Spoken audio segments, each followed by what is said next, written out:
अस्सलाम वालेकुम। रोजाना परिंदों की बीटें देखना, खराब बीट नजर आने पे फौरी इकदामात उठाना और पोल्ट्री बर्ड्स को सेहतमंद रखना एक माहिराना सलाहियत है और यही महारत आप इस वीडियो से सीखेंगे ताकि बीटें देखकर अनकरीब बीमार होने वाले कीमती परिंदों को बीमार होने से पहले ही महसूस इकदामात और सस्ते इलाज मुआवजा से सेहतमंद रख सके। बीट इन 5 बुनियादी अवामल बुनियादी पहलुओं की जानब इशारा कर रही होती है। पहला कि जानदार के जिस्म के अंदर क्या चल रहा है, जिस्म के अंदरूनी हालात कैसे हैं। दूसरा, जिस परिंदे की ये बीट है उसकी सेहत कैसी है।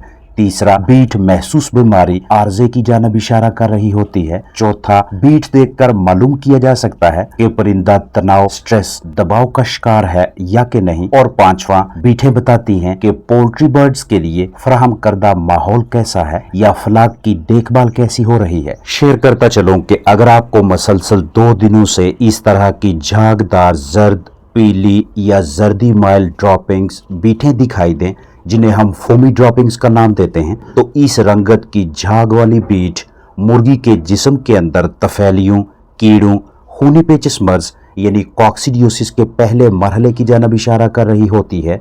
और अगर मसलसल 4-6 दिनों से या 1 हफ्ते से ऐसी ही बीटें आ रही हैं तो ये वायरस या बैक्टीरिया की वजह से इन्फेक्शन या ज़रूरत से ज़्यादा प्रोटीन लेने या फिर गुर्दों की खराबी की तरफ इशारा है। अगर मुर्गी हल्के फुल्के स्ट्रेस, तनाव की वजह से झागदार बीट करे तो 24 से 32 घंटों के बाद बीट नॉर्मल हो जाती है। इससे ज़्यादा वक्त गुजर जाए, बीट ऐसी ही रहे तो किरमकुश दवा यानी डिवर्मर पिलाएं। 2 दिनों बाद डॉक्सीसाइक्लिन या एमॉक्सल दें।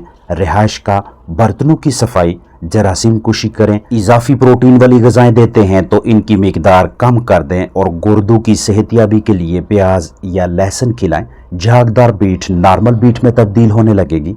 अगर बीट में खून की मिकदार दिखाई दे और 24 से 32 घंटों में बीट नॉर्मल हो जाए तो परेशानी वाली बात नहीं, क्योंकि बाज़ औक़ात हल्की मिकदार में मुख्तसर मुद्दत के लिए बीट के साथ प्रोटीन की कुछ मिकदार आ जाती है या आंतों का कुछ मवाद बीट में शामिल होने के बायस सुर्खी माइल रंगत दिखाई देती है।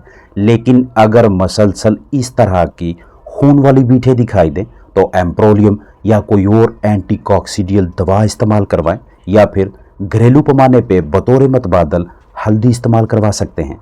इलाज मुआवजा के लिए जो कुछ शेयर किया जा रहा है, इनकी मिकदार और महसूस तरीका इस्तेमाल के हवाले से मुहतात रहें।